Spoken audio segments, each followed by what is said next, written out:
Hello and welcome boys and girls. In this video I will tell you how to play England. As usual, first we discuss bonuses. Pax Britannica, the bonus that makes Victoria imba, but you must be lucky with the continent split.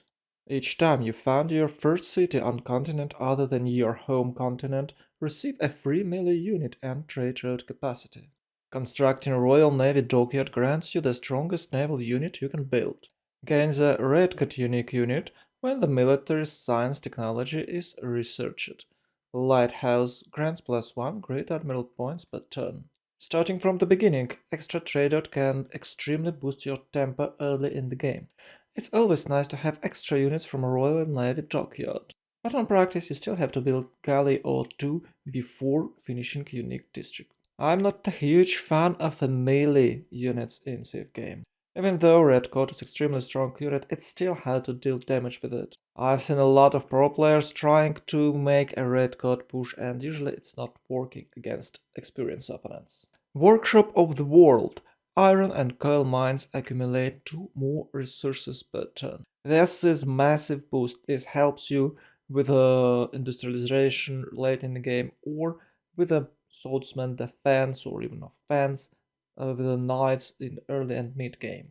Harbor building increases strategic resources stockpile by +10. More strategic resources. Nice. Plus 100% production toward military engineers. Well, that might help you sometimes to build the channels or something else, but it's not a crucial bonus, but it's still nice to have 2 times cheaper military engineers. Military engineers receive +2 charges. Well, with the BBG mod it's not that crucial because you don't waste your charges for building roads and railroads. Buildings that provide additional yields when powered receive +4 of that yield. And that is massive. That is built in Albert Einstein for your labs. So England has extremely strong late game. And on top of that, you get extra amenities from Stadium that is crucial for a late game. And that is why I love England so much. This bonus makes her unstoppable in late game. And on top of that, you have 20% production toward industrial zone buildings. That's an amazing bonus. You need to go late, you need to build industrial zone buildings, and you have bonus production toward it. All well combined, really like England. Sea Dogs? Well, it's not the best unit, but not the worst. It's slightly better than regular privateer, so it's fine. And of course, Royal Navy Dockyard. It's a super building. And it has additional cool bonus. If you build it on a different continent, it grants you 4 loyalty for that city and 4 adjacency bonus. So it's +6 harbor on a different continent than your capital. So if you have continent split, your game will be amazing, you will be unstoppable. If you don't, well, it's not a big deal, you still have a lot of cool bonuses. Okay, now let's get to the practice. I made a rule for myself: if I see double ships or double stone on a hill, I'm opening with a scout builder.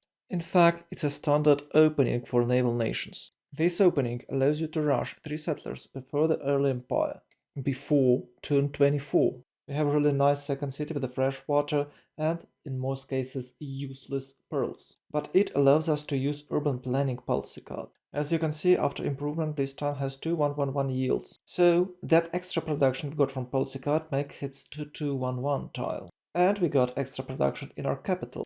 So we have more profitable policy card right now. You can use this trick with a different type of luxury resource that grants you extra faith and have low yields in count. There's of course cons of what I'm doing. My third settler is delayed as hell. I had to build second builder earlier to improve pearls. I would still need it to boost celestial navigation, but I could do it after second settler. It is uncommon, but I had to buy warrior to clear barbarian camp to the south. Usually you can buy scout instead of it. I was playing a bit greedy here and could be punished in a multiplayer game, so let's discuss it. First of all, I had no slinger. Second, I'm finishing galley way too late. Third, I delayed my tradeout in the second city because I prioritized monument. And I was lucky here because I had this lake, but if you don't and want to play full city opening, you must use trader from your second city to build a road between it and your capital, so you can travel farther in that direction and settle 4 cities in a row. Otherwise, you'll have to settle it inland without an ability to build Royal Navy Dockyard. It's okay, you can build discounted campus and discounted encampment there, but to have more harbors is obviously profitable. Picking Pantheon was quite hard this time. I had a lot of pastures, so I was thinking of God of the Open Sky. And with that Pantheon, I could have go for Inquiry Dedication and Naval Tradition Rush. But I decided to play more standard, taking God of the Sea Pantheon with a pen brush and voice first dedication. As you can see, after discovering Celestial Navigation, I'm rushing horseback riding. If you need mining or masonry, open it. And sometimes, if you have aggressive neighbor, you could go for an early encampment, as I mentioned earlier. Unlike other naval thieves, you won't suffer from iron shortage. After discovering labor workforce, you can finally have Magnus II in your capital. This time I have only one trader by these timings, but with a continent split you could have two. You must increase your trader capacity as soon as possible, so after finishing harbors, you must build lighthouses. After finishing your third harbor, you should have a discount for a government plaza. If someone threatens you or you must discover shipbuilding, it is wise to go for Pingala. But here I'm trying to accumulate as many culture as possible before hitting next era. So I boost my non-freshwater city with Moksha Governor and constructing audience chamber in my capital while constructing extra settlers in non-capital cities who finish it extra traders. It is never a waste of money if you buying traders. So I got one. Even with the 3 harbors, it is possible to have a discounted campus. I'm having 4, so replacing it now. You should keep in mind that price for replaced districts won't grow. Let's have a moment and talk about our government. I'm a huge fan of having autocracy earlier. It's boosting your capital, but you should keep in mind that you don't need that legacy. For a naval thief, it's crucial to have oligarchic legacy, so right before finishing Government Plaza building, you should switch to oligarchy to get it. If you're fighting, you can keep oligarchy. If you're not, you can switch to classical republic. I keep spamming settlers from one of my western cities and keep settling quests because of the logistics. Also, I built a discounted entertainment complex and second discounted campus in progress. You will still need that entertainment complex to boost your theatrical squares, but here, since I'm having a lot of shops and don't have enough place to settle, I decided to build Coliseum, so I would have extra yields because of amenities, not because of the number of cities. I'm not marking builders I build because it would take too many space, but you should always make a builder wave before feudalism. The idea here that you are not finishing your builders that was produced with a 30% bonus because you're waiting for a certain policy card. Anyways, after fear, you should construct some builders and you should stop settling for a while. You must secure your golden age with a free wonders or a perfect district. After you got enough era score, you can place few more cities. In a single player, medieval era starts a bit earlier than in a multiplayer. That is why I had to spam some wonders, such as Great Lighthouse. Here, the most common dedication is free inquiry, and because of that I was planning to construct at least 2 theatrical squares. By this time, Magnus, Moksha and Pingala should be promoted. For a multiplayer, 4th governor is usually Reina. By this time, Shaka is making some weird movements, so I decided to go for Victor. As soon as population will allow me, I'll build second discounted theatrical square. And of course, it's not a mistake to build discounted encampment. In a single player, you must rush civil service so you can have an alliance and good external trade routes. But it is impossible to have nice externals this timing with an AI, so I decided to rush exploration. Usually, after discovering civil service, you should open naval tradition, so you would double your harbor adjacency bonus, to have double amount of science with a free inquiry dedication. And of course, after cartography, you must discover mass production, so you can build shipyards, which I completely forgot to do this time. Unfortunately, Shaka was aggressive and I had to switch stirrups to protect myself. If you have aggressive neighbors, you can open powder. If you're good, you can just aim for industrialization from this point. Unfortunately, for naval thieves, it's almost impossible to build third discounted district. So you shouldn't even bother about it and just spam campuses. Because of my amazing setup, I had to build theatrical square in my capital instead of campus. That is why I'm having a bit less science. Finally, turn 60, I reached Merchant Republic. That's amazing government, and especially for naval thieves, because you would like to boost your cities with a lot of governors and you have bonus for the cities with the governors. I'm having quite poor campuses, so I'm not using natural philosophy policy card. As I was mentioned earlier, it is unprofitable to have external trade routes when you're playing single player. But in a multiplayer, you must use Trade Confederation and Whistle Banking policy card on top of that. So ideally, it's natural philosophy, aesthetic, and Trade Confederation to boost our stats. Also, naval infrastructure and Whistle Banking to boost our yields. And veterancy as a red policy card, so we can build shipyards faster. Because of the shipyards, we are not relying on industrial zones that much. So you must build campuses as soon as possible, which I didn't. You must finish universities before 2070 or even earlier. Also, building industrial zones before you finish harbors makes no sense, because you must use veterancy policy card and you have only one red slot. So you can't use both veterancy and craftsman. So your typical district order for every single city should be similar to this one.